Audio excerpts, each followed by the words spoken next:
अस्सलाम वालेकुम, welcome to news आई। मैं हूं अब्सा कोमल। आज कौमी असेंबली के इजलास में मौजूदा सूरत हाल पर काफी तफसील में बात हुई। वफाकी वजीर मजहबी अमूर नूरुल हक कादरी ने हुकूमत का पॉलिसी बयान पेश किया, लेकिन अपोजिशन का यह मौकिफ सामने आया कि वजीर आजम को खुद ऐवान में आकर सबको एतमाद में लेना चाहिए था। क्या अपोजिशन का यह एतराज दुरुस्त है? इसके अलावा हम बात करेंगे विफाकी काबीना में 5वीं बार रद्दोबदल की, और इससे अवाम इसको किस तरीके से देख रही है इसका भी जिक्र करेंगे। और क्या नए विफाकी वजीर खजाना शौकत तरीन महंगाई को कंट्रोल कर सकेंगे? इसके अलावा हम एक और मामला है उस पर भी बात करेंगे। शहबाज शरीफ साहब की जो जमानत का मामला है उस पर बहुत सारे सवालात उठाए जा रहे हैं, हुकूमत उसके जवाब भी दे रही है, नून लीग कुछ इल्जामात भी लगा रही है। और आगे बढ़कर हम इस पर भी बात करेंगे। प्रोग्राम के आखिरी हिस्से में राना सनाउल्लाह साहब ने जो मुबैना धमकी आमेज बयान दिया था, जिसको लेकर हुकूमत उन पर मुकदमा दर्ज करवाना चाहती है, इस सारे मामले को हम जेर बहस लेकर आएंगे अपने प्रोग्राम में। और आज प्रोग्राम में हमारा साथ हमें ज्वाइन कर रहे हैं रहनुमा तहरीक सेनेटर ऑन अब्बास। इसके अलावा पीपल्स पार्टी से हमारे साथ होंगी सेनेटर पलवशा खान साहिबा, और रहनुमा मुस्लिम लीग नून अजमा बुखारी साहिबा भी हमारे साथ प्रोग्राम में मौजूद हैं। सबसे पहले हम बात कर लेते हैं अब से कुछ देर पहले कौमी असेंबली की जो कार्रवाई आपने देखी उसी से मुतालिक, और हम इसके लिए सबसे पहले हुकूमत का मौक़िफ़ जानेंगे। ऑन अब्बास साहब आपकी तरफ ही आएंगे। ऑन साहब, आप हमें ये बताइएगा, वजीर मजहबी अमूर ने ऐवान को एतमाद में लिया, आपसे कुछ देर पहले तफसीली तौर पे उन्होंने बातचीत की। राजा परवेज अशरफ साहब ने यह सवाल उठाया है कि वजीर आजम पार्लियामान में आकर खुद से ही क्यों पॉलिसी बयान नहीं दे रहे, वो क्यों आकर तकरीर करेंगे या फिर टीवी पर आकर अवाम को एतमाद में लेंगे डायरेक्टली, पार्लियामान में क्यों नहीं आए वजीर आजम? इस पर कैसे रिस्पॉन्ड करेंगे आप? देखिए बीबी, कुछ इश्यूज इतने सेंसिटिव होते हैं कि उस पे one has to be very careful. और मैंने कल के भी अपने टॉक शो से कहा था कि बाज़ औक़ात आपको चीज़ों की सेंसिटिविटी का अंदाज़ा घरों में बैठ के या टॉक शोज पे नहीं होता। जो ताकत के ऐवान होते हैं वहाँ पे जिस एंगल से चीज़ों को देखा जा रहा है वो शायद मैं या मेरे जैसे कॉमन आदमी उसको असेस नहीं कर पाता। हमारी पिछले एक हफ्ते से जिस तरीके से गवर्नमेंट के डिफरेंट चैनल्स हमने खोले हुए थे, चाहे वो इंटीरियर मिनिस्ट्री थे, चाहे वो मजहबी अमूर के मिनिस्टर थे, या प्राइम मिनिस्टर साहब की अपनी टीम के लोग जो उन लोगों के साथ मामला तय कर रहे थे, नेगोशिएशंस होती, वो यकीनन आपको और मुझे पता नहीं चल सकती। तो वो क्योंकि ऐसी चीज़ों जिनको आउट करने से सारी चीज़ें आउट मतलब थोड़ा सा गैर मुनासिब हो सकता है, तो इस हवाले से प्राइम मिनिस्टर साहब और पूरी टीम जो है उसको बड़ी सेंसिटिव तरीके से उनको देख रही थी। आज असेंबली में जिस वक्त ये असेंबली का इजलास हो रहा था, प्राइम मिनिस्टर साहब ने बहुत सारे आज मीटिंग्स की जिसमें डिफरेंट पार्लियामेंट्री लीडर से मुलाकातें की, अपने मिनिस्टर से बात की, उनको डिफरेंट किस्म की इंफॉर्मेशन प्रोवाइड की। क्योंकि आपको पता है कल का जो इंसिडेंट हुआ था उस हवाले से चीज़ों को उनको फीड किया गया, तो वो यकीनन फौरी तौर पे आके असेंबली में पॉलिसी स्टेटमेंट देना ठीक नहीं था। लेकिन अभी जब तक हमारा प्रोग्राम चल रहा है इस तक प्राइम मिनिस्टर साहब खिताब कर चुके हैं यकीनन, और उसमें एक बड़ा इंपॉर्टेंट चीज़ बात थी कि हमारा और जो भी लोग हैं जो ये इशू क्रिएट हो रहा है मुख्तलिफ सियासी जमातों का, अपना गवर्नमेंट का और इन मजहबी जमात के साथ, हमारा दोनों का एजेंडा एक ही है, यानी कि हम सारे नामों से रसालत के लिए मोहब्बत की बात कर रहे हैं, लेकिन शायद इंतजार में इख्तलाफ हो सकता है। इसमें कोई शक नहीं कि मैं ज्यादा मुसलमान हूँ या कोई ज्यादा मुसलमान है, यानी कि अगर गवर्नमेंट जो कर रही है वो हमारा इशू, हम उसको चाहते हैं कि बड़े लेवल पे प्ले किया जाए। मतलब प्राइम मिनिस्टर साहब IC जो इस्लामिक हमारी कॉन्फ्रेंस है उसको खत लिखने का प्लान कर रहे हैं हम उसके बाद जितने इस्लामी हमारे जितने रहनुमा हैं उनसे कांटेक्ट करने की कोशिश करेंगे कि जी इसको एक ना म्यूचुअल एक कंसेंसस बिल्ड किया जाए एक इंटरनेशनल लेवल पे। ये यूरोपियन जो ममालिक है और वेस्टर्न सोसाइटी है उस पर एक प्रेशर बिल्ड किया जाए ताकि ये इशू रोज रोज दोबारा इस बात का इजहार प्राइम मिनिस्टर साहब तफसीली तौर पे करेंगे। बियॉन साहब, आप हमें एक और सवाल का भी जवाब दीजिए। ये शिकवा वजीर आला सिंध की तरफ से सामने आया है कि इस सारे मामले के ऊपर, क्योंकि दो जो बड़ी जमातें हैं नून लीग और पीपल्स पार्टी, वो आपकी बात से एक हद से ज्यादा कोई इख्तलाफ नहीं कर रहे इस मामले पे, सब एक ही पेज पे हमें कहीं ना कहीं नजर आ रहे हैं। वो कह रहे हैं सूबों को एतमाद में लेते क्योंकि अमनो अमान की सूरत हाल है, कंट्रोल वहां पे भी करनी है, विफाक में भी करनी है, इस्लामाबाद में भी करनी है। अमनो अमान पे आप नहीं समझते कि ऑपोजिशन को एक पेज पे लिया जा सकता था हुकूमत की तरफ से इस मामले पे? आई थिंक अगर आप पूरे इस वीकेंड को बगौर इसका जायजा लिया जाए ना, तो ये पिछले 3 दिन में जो कुछ हुआ है वो इतना एक रैपिडली हुआ और इतने हैपसेटली हुआ कि उसमें शायद इतना टाइम नहीं था कि उनको ऑन बोर्ड लिया। लेकिन मेरी अंडरस्टैंडिंग के मुताबिक प्राइम मिनिस्टर साहब काउंसिल ऑफ कॉमन इंटरेस्ट के साथ इजलास इस हफ्ते बुला लें जिसमें तमाम चीफ मिनिस्टर्स भी शामिल होते हैं और उस पर वहाँ पे डिस्कस किया जाएगा इस इशू को फर्दर फ्यूचर में, क्योंकि हम समझते हैं कि जितना इशू ये बड़ा लाहौर में है उतना इशू एक कराची में भी हो सकता है। तो इसमें कोई दूसरी राय नहीं, उनको ऑन बोर्ड लिया जाएगा और उनकी ओपिनियन लेके फर्दर एक डायलॉग की तरफ जाएगा। लेकिन एक चीज बता दूं, जो सबसे इंपॉर्टेंट चीज जो प्राइम मिनिस्टर साहब हमारी गवर्नमेंट सोच रही है वो एक नेशनल डिबेट है। देखिए, जैसे जैसे कोरोना और कोविड फैलता जाएगा, मईशतें दुनिया की डिस्टर्ब होंगी, और जहां पे मईशत डिस्टर्ब जाती है वहां माशरती इखलाक जो है ना वो गिरते जाएंगे। तो ये जो एक चैप्टर है, ये आने वाले दिनों में कहीं ना कहीं किसी मुल्क में, न्यूजीलैंड, स्वीडन, कहीं ना कहीं इश्यूज इस तरह की दोबारी जो इश्यूज है ये अरप्ट होंगे। उनको कैसे हेल्प करना है, उसके लिए नेशनल डिबेट का सोच रहे हैं, जिसमें ना सिर्फ पॉलिटिकल पार्टीज की लीडरशिप होंगी, कानून नाफिज करने वाले इदारे भी होंगे, उसमें कुछ उलमा, दानिश्वर, और वो बैठ के एक डायलॉग करेंगे और फ्यूचर की पॉलिसी बनाएंगे कि हमें फ्यूचर में इन इश्यूज को कैसे देखना है। ताकि देखिए, हुकूमत किसी की भी हो, स्टेट तो ये रहनी है, मुमलकत खुदादाद पाकिस्तान तो रहना है इस अर्ज पे, दुनिया पे हमारा निशान तो बैठ नहीं सकता। तहरीक-ए-इंसाफ की हुकूमत आज है, आज किसी और की होगी, लेकिन इन इश्यूज को हैंडल करने के लिए सबको एक पेज पे लेना यकीनी तौर पे वक्त की जरूरत है। आन साहब, हम आजमा बुखारी साहिबा का कमेंट भी ले लेते हैं इस पे। अब पलवशा साहिबा से हम कमेंट ले लेते हैं पहले। पलवशा साहिबा, आप हमें ये बताइए कि नूरुल हक कादरी साहब ने बात कर दी तफसीली तौर पे कौमी असेंबली में आके, बड़े आसान तरीके से उन्होंने बयान कर दिया। वजीर दाखिला के बयानात इसके ऊपर आ रहे हैं, तो आप वजीर आजम आकर पॉलिसी बयान दें, इसका मुतालबा आप लोगों की तरफ से क्यों किया जा रहा है? हुकूमत की हैंडलिंग के ऊपर ओवरऑल आपका क्या कॉमेंट होगा? देखिए, अब सब बात यह है कि गो कि ये बहुत हसास मामला है, जिसका ताल्लुक़ हमारे एक तो दीनी जज्बात से है, हमारे दिलों से है, और हमारी रूह से है। लेकिन इसके बावजूद बात यह है कि इस वक्त मुल्क एक बड़ी ख़तरनाक हालात में पहुंच चुका है। पहले तो बात मईशत तक की थी, पहले बात और मामलात की थी कि गुर्बत बढ़ रही थी, बेरोज़गारी बढ़ रही थी, वो एक अलग स्टोरी है, उस पर मैं नहीं जाती। इस वक्त रमज़ान में भी लोगों की तज़लील की इंतहा है कि कई कई किलोमीटर लंबी लाइनों में लोग खड़े हैं और अपना शनाख्ती कार्ड दिखाने के बाद उन्हें 1 किलो चीनी मिलती है। ये बात इन्हें बहुत अरसे से हम समझा रहे थे कि अगर मामलात इसी तरह चलते रहे और इनकी नाअहली अगर कहीं थमी नहीं, तो ये जो आग भड़केगी, ये आग जो है अल्टीमेटली पूरी मुल्क के लिए बहुत ख़तरनाक साबित होगी। आज आपने इसका अमली मुजाहिरा देख लिया। इससे पहले ये जमात तो हमारी हुकूमत में तो नहीं, लेकिन ताहिरुल कादरी साहब आए, यही जमात जो थी ये नून लीग की हुकूमत में आई। उस वक़्त आपको याद होगा कि हुकूमत का क्या किरदार, कि वज़ीर आज़म जो आज हैं उनका क्या किरदार था। उस वक़्त आपको याद होगा कि इनके क्या बयानात थे, और आज इन्होंने जो अपनी नाअहली की वजह से इस मुल्क में आग भड़काई है और आग को इस हद तक फैलाया है, और जब वो फैल गई तो यानी कोई इंचार्ज नहीं इस वक्त हुकूमत का। मुल्क को ऑटो पायलट पर लगाकर लोगों के खून की नदियां बहा दी गई। बताइए कि अगर ये मामलात इसी तरह चलते रहे तो क्या मुल्क सिविल एनार्की या खाना जंगी की तरफ धकेला जा रहा है, जिसकी हमने एक छोटी सी मिसाल देखी। अगर ये मिसाल यहाँ से आगे बढ़ती है और जिस तरीके से ये भड़काते थे, इन्होंने रियासत मदीना का और रियासत मदीना के पाक नाम का मजाक बनाया। इन्होंने उसको सियासत में इस बेईमाना तरीके से इस्तेमाल किया कि जिसकी कोई हद नहीं। और मुझे अब इस बात की उम्मीद है कि आज के बाद इनमें से कोई भी रियासत मदीना का जिक्र अपनी हुकूमत के साथ नहीं करेगा और ना रियासत मदीना को तशबीह देगा इस रियासत के साथ जहां अक्लो फहम, जहां कोई तदबीर, जहां कोई अहलियत नाम की चीज़ नहीं। हम ये बजा तौर पर कहना चाहते हैं कि वज़ीर आज़म साहब आएँ और आकर बताएं कि ये सब कुछ कैसे हुआ। ये भी बताया जाए कि असल में कितने जो हैं वो शहादतें हैं, ये भी बताया जाए कि कितने पुलिस वालों की शहादतें हैं, ये बताया जाए कि कितने आम शहरियों की शहादतें हैं, और ये बताया जाए कि इसका जिम्मेदार कौन है।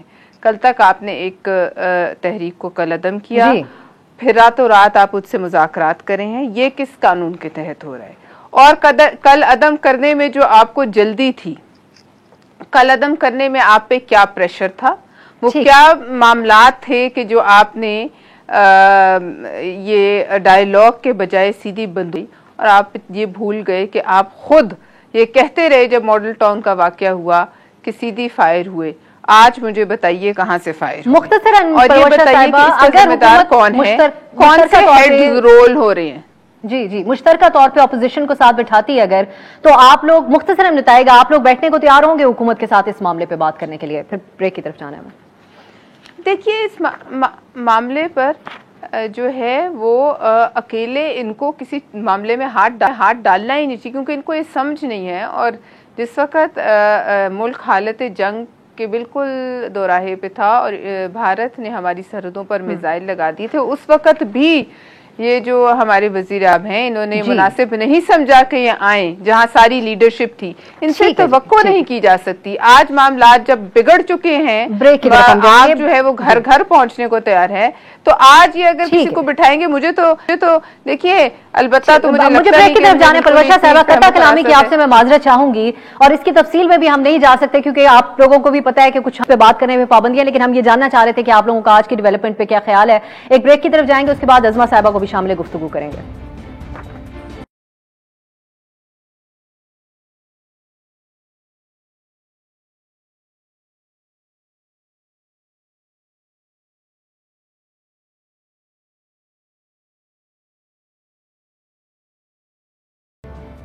Welcome back. अब हम बातचीत करेंगे हुकूमत की तरफ से विफाकी काबीना में 5वीं बार रद्दोबदल किया गया है। केपीएस की काबीना में भी हुई तब्दीलियां, विफाकी काबीना की तब्दीलियों के ऊपर बातचीत हो रही है, सवालात बहुत सारे उठाए जा रहे हैं। सबसे पहले हम हुकूमती मौक़िफ़ ही लेंगे। ऑन साहब, आपकी तरफ ही आएंगे। खुसरो बख्तियार साहब को वजारत सनअत व पैदावार मिलना, इस पर ये सवालात उठ रहे हैं कि उनका और उनकी फैमिली का नाम शुगर कमीशन की रिपोर्ट के अंदर आ चुका है, इन्वॉल्वमेंट है, ये इसको डायरेक्टली कॉन्फ्लिक्ट ऑफ इंटरेस्ट, मफादात का टकराव करार दिया जा रहा है। आप क्या कहेंगे इस पे? देखिए जी, मैं तो पहले बता दूं कि जो रीशफल करना है ये किसी भी प्राइम मिनिस्टर और हुकूमत का अपना प्रेरोगेटिव होता है और डिस्क्रेशन होता है, वो किसी भी लगाना चाहे। जहां तक आपने डायरेक्टली खुसरो बख्तियार साहब का पूछा, तो खुसरो बख्तियार डायरेक्टर नहीं है किसी भी शुगर मिल में। एज अ मिनिस्टर वो किसी भी शुगर मिल में डायरेक्टर नहीं, और डायरेक्टर और जो शेयर होल्डर, वो शेयर होल्डर है। और इन दोनों में फर्क ये होता है, director basically day to day affairs को मैनेज कर रहा होता है। शेयर होल्डिंग में तो जो पब्लिक लिस्टेड कंपनीज हैं, उसमें मैं और आप, हम भी 5,000 का 10,000 का किसी का शेयर रख सकते हैं और उसके ऊपर कोई पाबंदी नहीं होती। तो मुझे इसमें डायरेक्टली कॉन्फ्लिक्ट ऑफ इंटरेस्ट तो कोई ऐसा प्रॉब्लम नजर नहीं आता। हाँ, प्राइम मिनिस्टर साहब अपनी मर्जी से जब चीजें देख रहे होते हैं, देखें अब जैसे पीडीएम की तहरीक चल रही थी तो उस दौरान शिबली भाई ने बहुत जबरदस्त अंजाम दिया, एक अपना फरीजा अंजाम दिया। अब फवाद चौधरी साहब आ गए, उनका अपना एक तरीकाकार है। तो प्राइम मिनिस्टर देख रहे होते हैं कि कौन को किस जगह बेहतर प्ले कराना है और कौन बेहतर रोल प्ले कर सकता है, तो उस हिसाब से अपने डिसीजन करते रहते हैं। मुझे हम आपसे एक और चीजें भी पूछना चाहेंगे, फवाद साहब के ऊपर भी हम बात करेंगे, लेकिन जब आप ये बात कहते हैं कि ये हुकूमत का इख्तियार होता है, वजारत खजाना सबसे अहम वजारत है, उसको चौथी बार तब्दील होना वजीर को, ये तो फिर सवाल हमारी तरफ से तो बनता है। हम अज़मा बुखारी साहिबा से कमेंट लेते हैं, फिर आपकी तरफ वापस भी आएंगे। अज़मा साहिबा, क्या ये जो नई टीम है काबीना में जो रद्दबदल हुए, खासतौर पर जो मुआशी टीम है, ये महंगाई को कंट्रोल करने में कामयाब होगी? आप इस पे क्या कमेंट करेंगी? बिस्मिल्लाहिर्रहमानिर्रहीम, बहुत शुक्रिया आपका। पहले तो आपको मुबारकबाद आपका प्रोग्राम जो है वो शुरू करने के लिए, क्योंकि मैं पहली दफा आपको ज्वाइन कर रही हूँ। दूसरा ये है कि ये भाई आप दुरुस्त कह रहे हैं कि ये एक वजीर आजम का इख्तियार होता है कि वो अपनी टीम को जैसे मर्जी शफल करे, लेकिन वजीर आजम को म्यूजिकल चेयर खेलने का इख्तियार तो नहीं होता है कि वो पहले हुकूमत में आने से पहले वो कहे कि हमने सब तैयारी कर ली है और हमारे पास टीमें मौजूद हैं और बस मैं 90 दिन के अंदर, फिर 100 दिन के अंदर मैं इस मुल्क में जो है वो हालात चेंज कर दूंगा। और अब 2.5 साल जो है वो गुजरने के बाद हालात ये हैं कि दोबारा से जो पहले से आजमाए हुए वजीर दाखिला हैं किसी और पार्टियों के साथ जो काम कर चुके हैं, उनको जो है वो अब किराए पे लाया जा रहा है इस मुल्क की जो है वो माशरत को देखने के लिए। दूसरी बात ये, बड़ा अफसोस है मुझे कि अब्बास भाई जैसे शख्स को जो है वो खुसरो बख्तियार को डिफेंड करना पड़ा है और हमें वो बता रहे हैं कि डायरेक्टर में और शेयर होल्डर में क्या फर्क होता है। हमें बिल्कुल मालूम है भाई डायरेक्टर और शेयर होल्डर में क्या फर्क होता है। क्या आपको इस फर्क का अंदाजा है कि जब एक उनकी फैमिली जो है उनका बिजनेस ही सिर्फ शुगर का हो और उनके ऊपर जो है वो पहले से चीनी कमीशन के हवाले से उनके भाई की, और वो भाई जो खुद डायरेक्टर भी है, अगर ये बात आपकी मान लूं वो डायरेक्टर नहीं है, तो जो छोटा भाई डायरेक्टर है वो वजीर खजाना है पंजाब का और वो पंजाब में सब्सिडी दिलाता है शुगर मिलों को जो है वर्बल ऑर्डर्स के ऊपर, और आप ऊपर बैठ के जो है वो मैनेज करेंगे चीनी की कीमतें और चीनी का आना और जाना, नीचे से भाई साहब जो है वो सब्सिडियां अरेंज करेंगे और उसके बाद आपको फायदा होगा क्या? शुगर कमीशन की रिपोर्ट में खुसरो बख्तियार और उनके भाइयों की जो मिले हैं, क्या उनके बारे में जिक्र नहीं किया गया? क्या नहीं बताया गया कि उनके भी मामलात हैं बहुत सारे, टैक्स के हवाले से भी, अंडर एडवाइसिंग के भी और इसके भी? उसके बावजूद उनको जो है पहले इस शुगर कमीशन की रिपोर्ट पे, ये इंपॉर्टेंट बात है, शुगर कमीशन की रिपोर्ट आने पे उनको जो है शफल करके जो है वो रेवेन्यू दे दी गई, और अब उनको दोबारा से जो है वो चुके उनको लगता है कि मामलात हल हो गए हैं, उनको अब लाकर दोबारा यहाँ बिठा दिया है। तो ये बिल्ला जो है ये दूध की रखवाली पे बिठाया है आपने, ये आपको ठीक लगता होगा, ये हमें ठीक नहीं लगता, हमारा कोई लेना देना नहीं है। आप जहांगीर बदर को पकड़े, जहांगीर वो तरीन को पकड़े, आप उनको उनके ऊपर जो है वो कोई केस अभी तक शुगर के हवाले से नहीं बनाया गया। अब ये बड़ी अजीब बात है। उनको ये सवाल हम उठाते आ रहे हैं और अफसोस के साथ हुकूमत की तरफ से इस पे कोई जवाब वाज़े तौर पे नहीं दिया जाता रहा है अज़बा साहिबा। लेकिन हम अभी एक पलवशा साहिबा का कमेंट ले लेते हैं। पलवशा साहिबा, शौकत तरीन साहब जो हैं वो हफीज शेख और हमाद अजहर साहब जो थोड़े से दिन के लिए आए थे उनसे बेहतर साबित होंगे, क्योंकि शौकत तरीन साहब जो है वो आपकी हुकूमत में रह चुके हैं पीपल्स पार्टी की, तो आप लोगों की क्या तवक्कुआत हैं उनसे? देखिए, मुझे हंसी आ रही है। अब मैं क्या आपको कमेंट करूं? मतलब ये क्या मामलात हैं, ये क्या हुकूमत है कि कुछ दिन पहले मैं एक प्रोग्राम में थी तो इनकी एक खातून जो हैं वो हमाद अजहर के वो कसीदे पढ़ रही थी, अगले दिन सुना तो वो बदल गए। मतलब बात ये है कि ये मुल्क कोई जो है वो लेबॉर्ट्री तो नहीं है ना जहाँ मुख्तलिफ तजर्बे किए जाएं। और ये बात बिल्कुल सही है कि वज़ीर आज़म का इख्तियार होता है कि वो अपनी काबीना में रद्द बदल करे, लेकिन किसी वज़ीर आज़म का ये इख्तियार नहीं होता कि वो मईशत जैसे मामलात पर जो है वो इस किस्म की कलाबाजियाँ खाए कि आज एक कल दूसरा। ये मतलब मुल्क कोई तजर्बा गाह नहीं है, और ना हम तजर्बा गाह में जैसे जानवर होते हैं जिन पे मुख्तलिफ तजर्बे किए जाते हैं, हम वो हैं। क्या इनको हालात की संगीनी का एहसास ये नहीं हो रहा कि इस वक्त जो अभी हम रमज़ान में हैं, इस वक्त चीनी नापैद है, इस वक्त लोग भूखे मर रहे हैं सड़कों पे, और वज़ीर आज़म साहब जो हैं उनको इस बात का एहसास नहीं। मैं तो ये हैरान हूँ कि 22 साल की जिद्दोजहद के बाद अगर 22 आदमी आप ना ला सकें सामने, जो ये 22 साल इनका क्लेम है कि इन्होंने जिद्दोजहद की, लेकिन 22 आदमी इनके पास ना हों, और जब वक्त आए हुकूमत साजी का तो ये कहें कि हम ऐसे जो दूसरे पार्टी के लोटे हैं उनको साथ मिलाने से बेहतर है कि मैं अपोजिशन में बैठ जाऊं, और फिर चुन चुन कर अल्लाह उनको वो जहाज़ जो है वो तरीन साहब का उसको बख्शे, उसमें बिठा कर हर पार्टी का जो कचरा था वो चुन चुन कर इन्होंने हर पार्टी के जो वो लोग जिन्होंने उन पार्टी को दगा दिया उन तमाम लोगों को चुन चुन कर, मुशर्रफ से लेकर नून लीग से लेकर पीपल्स पार्टी, मतलब कौन रह गया जिसकी रैंद खूद इनके पास नहीं गई। लिहाजा बात यह है कि अब मामलात जो हैं वो इस काबिल नहीं है कि हम उन पे, मैं समझती हूँ कि इस वक्त जो हम और आप बहस कर रहे हैं, अब क्योंकि पेमरा की पाबंदी है तो हमारे हाथ बंधे हैं, वरना बहस इस बात पे होनी चाहिए कि मुल्क इस वक्त खाना जंगी की सूरत हाल में है। क्या आप इसके इंटरनेशनल रिपरकशंस को समझते हैं? क्या आप ये नहीं समझते कि पूरी दुनिया जो है वो इस वक्त हमें देख रही है? क्या आप जो फैटअप एनआरओ करते थे, क्या आपको अब समझ नहीं आ रहा कि अब आप क्या करने जा रहे हैं? कौन से फैटअप से आपको कौन निकालेगा? बरतानिया ने क्या किया और उसके फौरन बाद आपका पॉइंट आ गया। और लेकिन ये भी बहुत बेहतर होता आज़मा साहिबा और पलवशा साहिबा, आप दोनों की जमातें मुत्तहिद रहती और इन सारे मामलात पर असल प्लेटफॉर्म से बात करती रहती, लेकिन हमने पीडीएम में जिस किस्म का स्प्लिट देखा और उसके बाद आपसी बयानात आप लोगों के, लेकिन आपका पॉइंट बिल्कुल सामने आ गया है। हम एक ब्रेक की तरफ, फिर उसके बाद हम ऑन साहब से पूछेंगे कि एक और वजारत इत्तलात के ऊपर क्या कशमकश चल रही है, फिरदौस आशिक अवान क्या बयान दे रही हैं, बात करेंगे एक ब्रेक के बाद।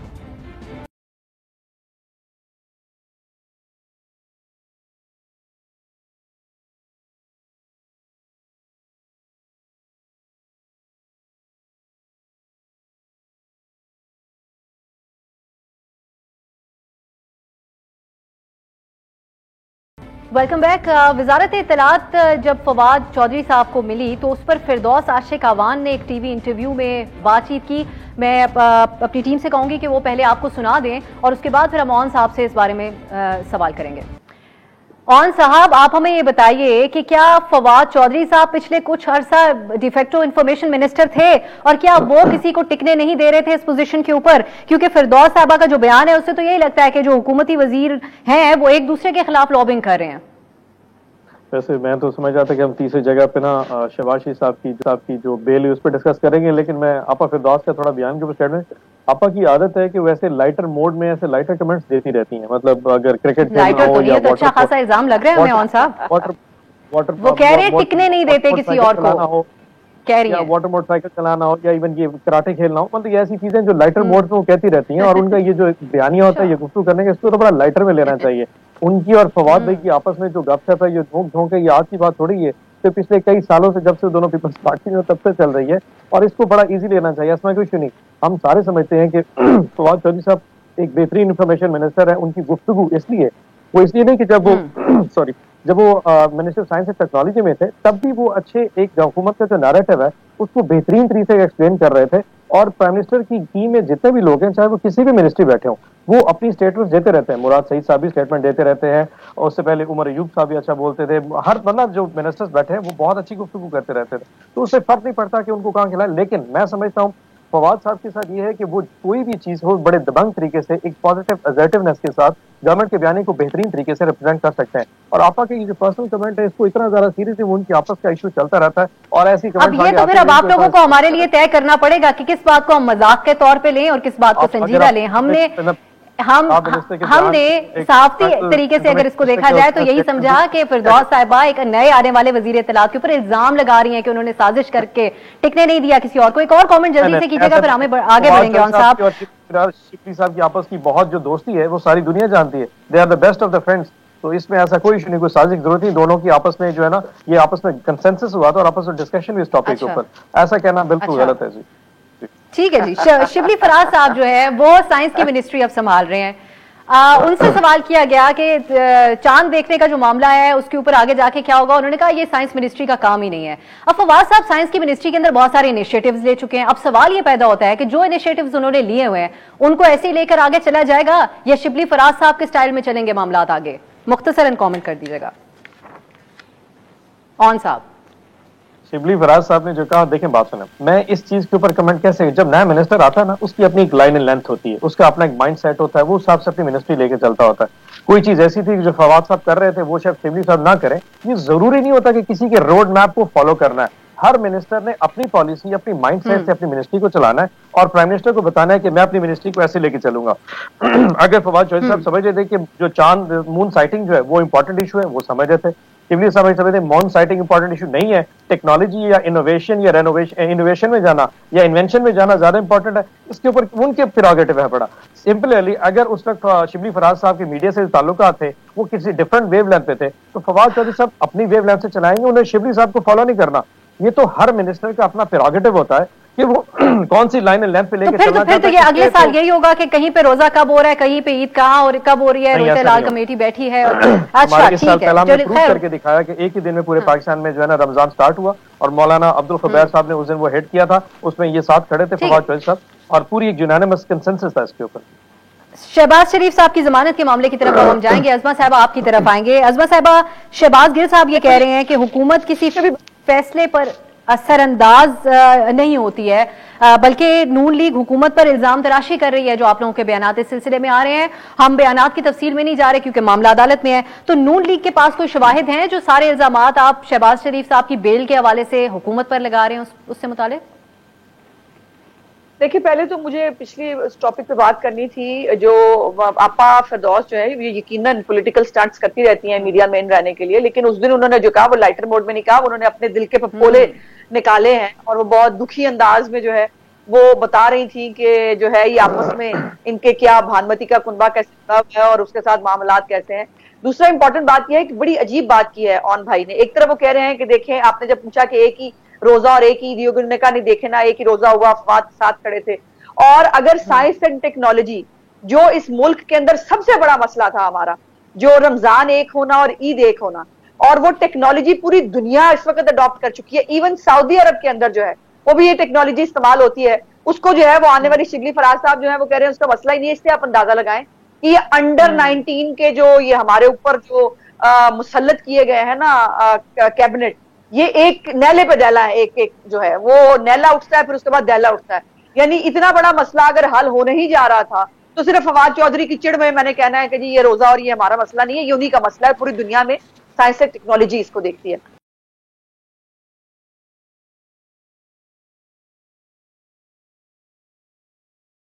तो कौन साहब, जब आप ये बात करते हैं कि हुकूमत का इख्तियार होता है तब्दीलियां करना, तो फिर जब इस तरह बार बार तब्दीलियां की जाती हैं तो इस तरह के असरात जरूर सामने आते हैं और पॉलिसी चेंजेस आते हैं सामने। अज़मा साहब, आप मुख्तसरन शहबाज शरीफ साहब की बेल के मामले पे कमेंट करें, वक्त कम है हमारे पास अब।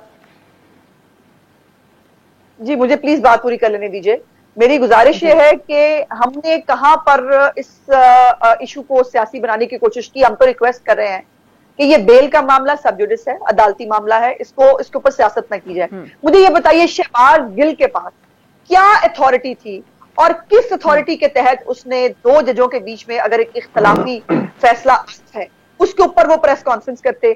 कहने को नैब जो है वो एक गैर जानिबदार और आजाद इदारा है, वो अपनी कार्रवाइयां करता है। ये नैब को जो है वो डिफेंड करने भी आ जाते हैं, फिर ये अदालती मामला में भी इंटरफेयर कर रहे हैं। उस वक्त कोर्ट के अंदर जो हुआ वो ओपन कोर्ट है, उसके अंदर सैकड़ों की तादाद में उस वक्त लोग मौजूद थे, जिसमें मीडिया के नुमाइंदे भी थे, जिसमें वकील हज़रात भी थे, हम भी वहां बैठे हुए थे, और वहां पर एक फैसला जो है वो सुनाया गया। उसके बाद वो फैसला जो लाहौर हाई कोर्ट की वेबसाइट है उसके ऊपर एंडोर्स किया गया, उनकी बेल के सामने अलाउड लिखा गया। वो हमारे पास आज भी फैक्ट्स मौजूद। और अगर ये इख्तलाफी फैसला आना था, ये इख्तलाफी फैसला चंद घंटों के बाद आ जाता। ये इख्तलाफी फैसला जो है वो 4 दिन के बाद आया है। इसके ऊपर यकीनन हमारे कंसर्न्स है, हमारी परेशानी है, लेकिन उसके बावजूद हम समझते हैं कि ये अदालती फैसला है और इसको हमें अदालत में टैकल करना है। ये हुकूमती नुमाइंदे और हुकूमती तर्जुमान जो है जिसको सियासी बनाने की कोशिश कर रहे हैं, इनसे जवाब तलबी होनी चाहिए। इनको ये इख्तियार से अदालती फैसलों को सियासत में घसीटने का इख्तियार इनको किसने दिया है? शहबाज साहब इस मामले के ऊपर तफसीली तौर पर बात कर चुके हैं, इसलिए हम इसमें हुकूमत के मौके के बजाय एक सवाल पलवशा साहिबा से करना चाहेंगे। पलवशा साहिबा, क्या अब भी आप लोगों को लगता है कि नून लीग और की किसको डील हो रही है, कोई मामला तय हो रहे हैं? जमानत का मामला टल गया, फिर इसके अलावा रायवंड का मामला आपके सामने है, और नैब ने नवाज शरीफ साहब की जो जायदाद है उसको नीलाम करने का भी ऐलान कर दिया है। तो अभी भी आप लोगों को लगता है पीपल्स पार्टी को कि नून लीग के साथ मामला कुछ तय हुए थे? देखिए, मैं समझती हूँ इस वक्त हम अगर अपनी ज़ातियात और अपनी सियासत को थोड़ी देर के लिए पीछे कर दें तो वो ज़्यादा मुनासिब है। बात यह है कि इस मुल्क में अगर किसी के साथ आज मामला तय हो जाएं तो सुबह होने तक मामला बदल भी सकते हैं, और ये सिर्फ नून लीग पे अप्लाई नहीं करता, ये हम सब पे अप्लाई करता है। लिहाजा उन मामलात के ऊपर जो है बेस करके अगर हम सियासत करने लगें और उन मामलात पे बेस करके हम जो है वो तदबीरें करने लगे आगे की, तो कम से कम वो पार्टियां जो डील पे यकीन रखने वाली बात हुई ना। फिर तो आप कह रही हैं कि ठीक है, हो सकती है डील।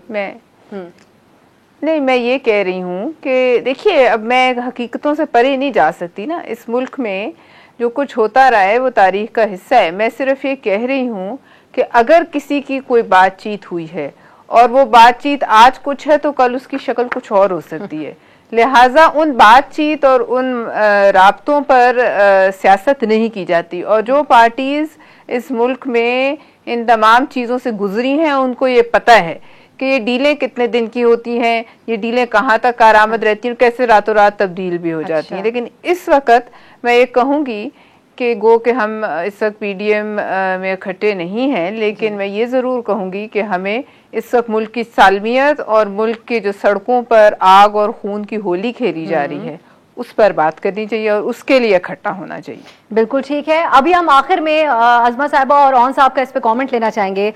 राना सनाउल्लाह साहब ने एक बयान दिया जिसके ऊपर बहुत ज्यादा बातचीत की जा रही है। उनका क्या बयान था, पहले मैं प्रोड्यूसर साहब से कहूंगी वो सुना दें आपको, और फवाद चौधरी साहब ने उसके जवाब में क्या कहा, सुनिए फिर बात करेंगे। साहब, आपको इस बात का जवाब देना पड़ेगा। आपने इधर ही रहना है, आपके बच्चों ने भी इधर ही रहना है। कमिश्नर लाहौर साहब, आपने भी इधर रहना है, आपने सर्विस भी करनी है। राना सनाउल्लाह के खिलाफ जो उन्होंने गुफ्तगू की है उसके ऊपर टेररिज्म का और मुतलका कवानीन का पर्चा होगा। किसी शख्स को ये इजाजत नहीं दी जा सकती कि वो सरकारी अफसरान के बीवी बच्चों को धमकियां दे, चाहे वो राना सनाउल्लाह हो, चाहे कोई और बच्चा बलूगड़ा हो PMLN का। अज़मा साहिबा, राना सनाउल्लाह साहब सरकारी अफसरान को डायरेक्टली उनको कह रहे हैं कि आपने भी यहीं रहना है, आपके बच्चों ने भी यहीं होना है और हमने भी यहीं होना है। तो क्या ये बयान उनका धमकी के जुमरे में नहीं आता? आपकी पार्टी ने उनसे इस पे जवाब तलबी की है कि उन्होंने इस तरह का बयान क्यों दिया? कमाल है अफसा, मतलब आपने ये दिखा दिया, जरा दिखाए ना। हमारा वजीर आजम जो है उसने आईजी को अपने हाथों से फांसी देने की बात की हुई है, उसने इस मुल्क में सिविल नाफरमानी की बात की हुई है, उसने इस मुल्क को बंद करने की बात की हुई है, उसने पार्लियामेंट पे हमला करवाया हुआ है, पीटीवी पे। तो क्या वजीर आजम जो ये बयानात देते थे वो ठीक? अज़मा साहिबा ये बताइएगा, असूली तौर पे आपके ख्याल में वो अगर ये बात करते थे वो ठीक थी? मैं जी अगर आप जस्टिफाई करें राना साहब के बयान को? बिल्कुल जस्टिफाई कर रही हूँ। उनका ये कहना कि सरकारी मुलाजमीन अपनी हदूद में रहें और गैर कानूनी काम को ना माने, ये बहुत बड़ी बगावत है। इस पर टेररिज्म का पर्चा बिल्कुल कराएं।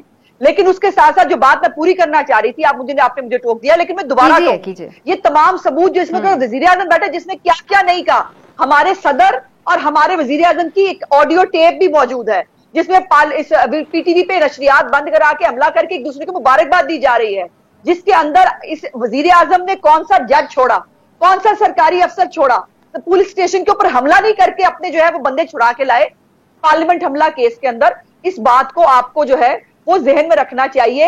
ये हुकूमत आपको पॉइंट आ गया, लेकिन अज़मा साहिबा बात यही पे है, हम आगे ऑन साहब से भी कमेंट लेना चाह रहे हैं। आपका पॉइंट आ गया है। बात यही है कि अगर पीटीआई उस दौर में ये बातें करती आ रही थी तो क्या आप लोग भी ऐसी ही बात करेंगे? लेकिन ये बात है असूलों की, और अनफॉर्चुनेटली हमारे यहाँ सियासत में असूल हमें इतने नजर नहीं आते। ऑन साहब आप हमें बताइए कि इमरान खान साहब जिस तरह अज़मा साहिबा कह रही है वो इस तरह की बातें कर चुके हैं इससे पहले, आईजी को धमकी आमेज लहजे में और बहुत कुछ। आप लोग की तरफ से दहशतगर्दी के मुकदमे की बात करना, क्या सिर्फ मुजम्मत कर देना काफी नहीं था? बात बहुत आगे नहीं ले गए आप लोग? अब सर मैं रिस्पॉन्ड कर दूं जरा शहबाज साहब की बेल के ऊपर ऑफिस पे आ जाऊं। मुझे आपने 2 मिनट टाइम देना क्योंकि मेरा टाइम प्रॉपर नहीं था। मैं थोड़ा पहले ये बता दूं कि किसी का बेल होना या ना होना ये कोई बड़ा इशू नहीं होता कि वो बेगुनाह हो गया। आज से 1 हफ्ता पहले उजैर बलोच को भी बेल मिल गई थी 22वें पर्चे में जिसमें उसने फायरिंग की थी पुलिस वैन के ऊपर और उसमें से वो गवाह मुनारिफ हो गया, तो उससे ये साबित नहीं हो सकता कि वो गुनाहगार नहीं है।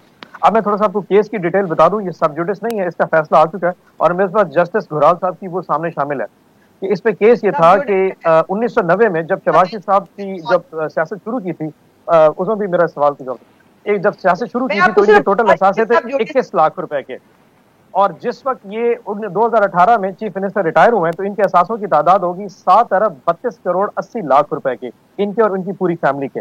और इसमें जो मेजॉरिटी सवाल पे आ जाइए प्लीज। मैं सिर्फ ये बता देता हूँ कि ये जो पेमेंट्स आई थी इनकी सारी वो सारी एफटीटी की शक्लों में इनकी बेगमात, इनके बच्चों और इनकी बेटी और इनकी बहुओं के अकाउंट में 147 टीटियां आई थी जो कि ब्लैक मनी था, जो कि कमीशन में लिया गया था और उसको वाइट करके अकाउंट में ट्रांसफर कर। वक्त हमारे पास कम है साहब। अच्छा अब मैं दूसरे पे आ जाता हूँ। देखिए जब इनके खिलाफ केस आया तो फौरन उस दिन माइजा बीबी ने या शायद उज़मा बीबी ने उस दिन स्टेटमेंट दे दी थी कि हमें देखना पड़ेगा कि अदालत के फैसले तब्दील कराने के पीछे मुहर्रिकात क्या है। आप यकीन जानिए जब कभी इनके खिलाफ कोई फैसला आएगा, चाहे वो NA-75 का फैसला हो, चाहे इस तरह के इशू है, चाहे जाति उमरा की जमीन का इशू हो, ये फौरन पर्सनल कैरेक्टर असैसिनेशन पे आ जाता है, चाहे ब्यूरोक्रेसी का इशू हो, चाहे हाई कोर्ट। उस दिन जो ट्रेंड चलाया गया था उस दिन जो ट्रेंड चलाया गया था NA-75 के ऊपर, यकीन जानिए वो आला अदलिया के जज जब अपने घर के होंगे मैं सोच नहीं सकता उनके साथ हुआ क्या था। ये चीफ कमिश्नर को धमकियां देंगे, ये चीफ सेक्रेटरी को धमकी देके ये प्रूव करना चाह रहे हैं कि लेकिन दहशतगर्दी के मुकदमे तक बात ऑन साहब मुजम्मत कर देते आप लोग आके। प्राइम मिनिस्टर इमरान खान साहब जब ऑपोजिशन में थे किसी ने दहशतगर्दी का मुकदमा नहीं कराया उन पर। ये सुनना चाहिए उनको, ये धमकी आमेज रवैया वापस लाना चाहिए। किसी भी मुहज़्ज़ब सोसाइटी में इस तरह की गुफ्तगू करना और सिविल ब्यूरोक्रेसी को या लॉ अबाइडिंग सिटीजंस को इस तरह धमकी देना ये क्या हो सकता है? You can not live with that. बहरहाल ठीक है, हमारे पास प्रोग्राम में वक्त खत्म हो गया है। मेहमानों का अज़मा बुखारी साहिबा, सेनेटर पलवशा खान साहिबा और सेनेटर ऑन अब्बास साहब, आप तीनों का प्रोग्राम में शिरकत के लिए बहुत बहुत शुक्रिया। नाजरीन कल हाजिर होंगे कुछ नए टॉपिक्स के साथ, नए मामलात पर बात करेंगे। इजाजत दीजिए, खुदा हाफिज।